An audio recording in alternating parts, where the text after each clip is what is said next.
Kenya inaongozwa na technocrats. Na hawa technocrats wanakaa katika wizara, PS pale ndani kuna watu ambao wamesoma. Hawa mawaziri ni political appointee. Please go to school tomorrow. Nchi inaongozwa na technocrats. Hata kama wewe una kampuni yako, unaajiri watu ambao wata make sure that the company is running well. Accountant usiweke Mluya, weka Mjaluo accountant. Askari weka Mluya kwa mlango huko. Maybe pia ndio kampuni yako iende.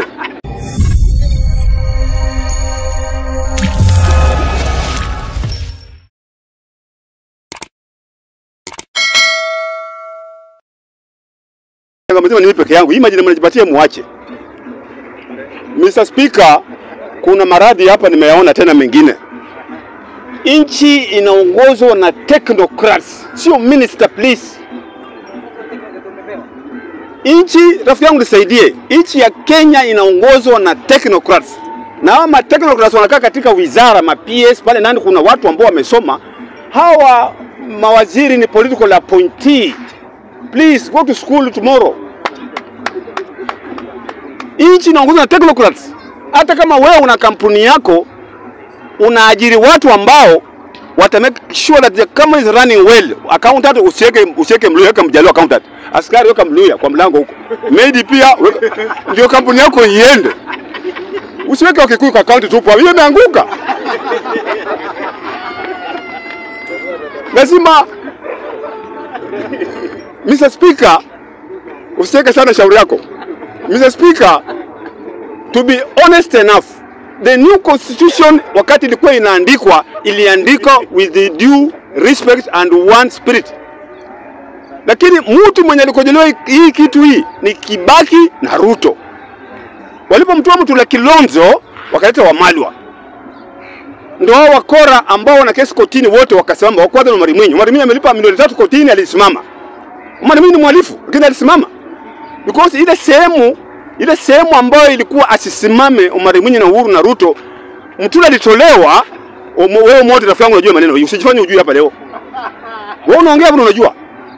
Waka dilute that area through Wamalwa. Wamalwa alipokuja pale alidilute hiyo sehemu, ndio sasa the president can appoint anybody vile Kibaki aliappoint Njenga Karume waziri wa ulinzi. Njenga Karume na ulinzi wapi na wapi? Wapi na wapi Njenga Karume? Njenga kwa ulinzi wapi na wapi? So these ministers or these cabinet secretaries, these are political appointees.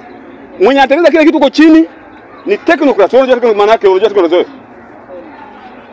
Kuna watu wamesomea mambo ya wizara ya health wanakaa pale ndani. Ndio wanapeleka tu kitu kwa PS, ndio the president bwana tunataka hii. Ndio tu yeye tu ni signature. Anajua nini? Alikuwa makarani wa masharafu hapa mabasi, hakuwa poti.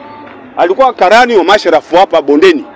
Akiishi hapa Nuru hapa. Rafiki yangu sana. Sisi mama mwingine Orongo hapa. Alikuwa anaishi bado hapa nini? Akiwa karani wa masharafu. So rafiki yako. Bwana nawaomba. Wakati unaongea kuhusu the rice, sasa msiongee Ruto yeye anaenda miaka 10, sio miaka 5. Yeye anaenda miaka 10. Mr. Speaker, Mr. Speaker, kulikuwa na makampuni ya mabasi ya Mashraf. Huyu jamaa leo kunikata tikiti likienda Nairobi bondeni. Sasa wewe sio, alafu ya pili mimi sikusema hiyo ya pili sio. Alisema ndio anaenda. He can choose anywhere. Yule alikuwa anasema sio mimi. Rafiki yangu, kuna jamaa mmoja alikuwa IG. IG ndio nani? Alifanya nini? Huyu mwarisani mwenyewe. Aliona mimi niko hapa na huku chini kumeoza, sitaki lawama nito. Sasa zoroka mwenyewe. Huyu mwingine Bungei anaenda kotini kujibu mashtaka kama yeye. Au ya wewe? Wale jinsia aliua boss. Umeona kitu hiyo? Umemgeukia yeye na kwa sababu wewe usome gazeti unisumbua hapa. Muhusika ndiye anaenda kotini. Usikia hao vile wanasema. Yule Bungei Bungei anaenda kotini. Soma gazeti na kila mara ukija kwangu tuition utapata habari. Shukrani sana mheshimiwa kwa kunisaidia. Swali ya ule mheshimiwa. Nimemjibu. Nini? Wewe unajua swali muulize. swali aliuliza Uhuru anakaa State House. Hiyo ni swali ambayo anajua. Ruto anakaa State House. Na kuna watu wanakaa hapo kwa ministry hapo ndani. Wanajua mambo ya hospitali ya Bokole. Wanapelekea muhusika anapeleka, rais anapata ripoti kila asubuhi na kila jioni. Kwani yeye zote wewe? Nini maana ya chief? Nini maana ya mtaa? Ajui yeye amezaliwa leo. Hiyo ripoti inapanda namna hii. Msaidie na mniza, msaidie Jaundu. Hiyo ripoti inatoka asubuhi hivi naenda ikifika kwake is informed through the technocrats. Hiyo chief pia ni technocrat. Mzee wa mtaa kama mimi ni technocrats. Wanamletea ripoti on the ground. Wewe unataka toe wapi? Toka kamera peke yake. Wewe ni mzee wa mtaa. Lazima tu ripoti kwangu bwana, hapo kumekufa watu wawili. Lazima ni ripoti kwa chief hapa. Bwana hapo kumeharibika. Sasa kwa hivyo yako ilikuwa gani boss? Nimesahau. Nimekujibu. Mimi nakuomba na waomba na waomba kabla ya kuja kwa hii bunge, soma gazeti. Soma katiba. Rais ana mamlaka ya kuteua mtu yote as per his prerogative, kwa sababu Mutula Kilonzo alipokuwa anatengeneza katiba aliyekelea vizuri. Aliyeharibu ni Kibaki, Wanandi na Ruto. Hawa ndio walikuwa matapiko hawa. Na Ruto anaenda miaka 10. Tafadhali mimi si mtu wa Ruto. Kama unakaa hapa unafikiri Ruto ataanguka, pole. Ruto anaenda 10 years clean. Na nitapata kuchangia swala la kuteuliwa kwa waziri Adan Duale. Ingawaje mara nyingi wasipendi kuchangia miswada ambayo katika ino bunge ambayo sijaipeperuzi katika pepa. Nitagusia tu kulingamana na mwisho wa ufahamu wangu. Mahakama last time nilikuwa nikipata kupatia jamaa elimu ya bure hapa mahali, nilisema kitu kimoja. Mahakama haihukumu mtu kutokamana na maneno ya ukweli. Hapana. Mahakama tangu zamani ilihukumu mtu kutokamana na maneno ya ukweli iliyodhabiti. So you must transform your truth iwe fact. Unaweza kuwa unapata kumpinga mtu kwa sababu ya maneno ya siasa ama dhana ama hisia, lakini ukija katika udhabiti wa maneno, ikawa mtu amekaa chini pale akabaki anakucheka. Mr. Speaker, nchi inaongozwa na technocrats. Acha hii papa mingi. Kulingamana na katiba yetu, wakati tukipata uhuru 1963, Kenyatta alitutawala miaka 15. Mawaziri wote waliteuliwa kutoka ndani ya parliament. Moi akatukanyaga miaka 24. Mawaziri wote waliteuliwa walitoka ndani ya parliament kulingamana na katiba ya wakati na huo.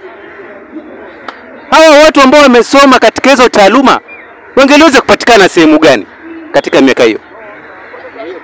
Tumepata kuona majina ambayo yalikuwa yako very funny wakati wa utawala wa Moi. Na wali today wanaongea kuhusu Adan Duale, wakati ambapo Mutahi Kagwe today amepatiwa wizara gani? Hiyo wizara sipo very sensitive because limebeba mambo na masuala ya kazi zenu zote. Wawekezaji karibu wote. Minister of Trade, Mr. Speaker, amepatiwa. Na alitoka hapo kama amefuja na amekorofisha hii wizara hii ya health wakati hawakuongea. Basi Mutahi Kagwe sienda amekusika na swala la KEMSA. Hiyo hawakuona, hiyo hawakuongelea kabisa. Today huyu anapata kuchaguliwa, anaomba kwamba tio sijui alikuwa ni mfanyaji biashara sijui wangamia, what and what. Achaneni na William Samoei Ruto ambaye nyinyi wenyewe mlimweka mahala pale afanye kazi yake. Nchi inaongozwa na technocrats. Today unapata kuona kwamba katiba hii it doesn't work. That's why unapata kuona wanang'ang'ana pata kuibadilisha. At least waregeshe ile system ya zamani. Mawaziri bado wangali waendelee kuteuliwa kutoka ndani ya parliament so that at least wawe answerable katika maswali ambayo mara kwa mara wabunge wanauliza katika bunge. Kwa hivyo Mr. Speaker, as the sitting president, hata kama ni mimi siwezi kufanya kazi na comrade. Tangu zamani the sitting president walifanya kazi na confidence. So politics ili stand high. Utendaji kazi baadaye. Yangu ni hayo, asanteni.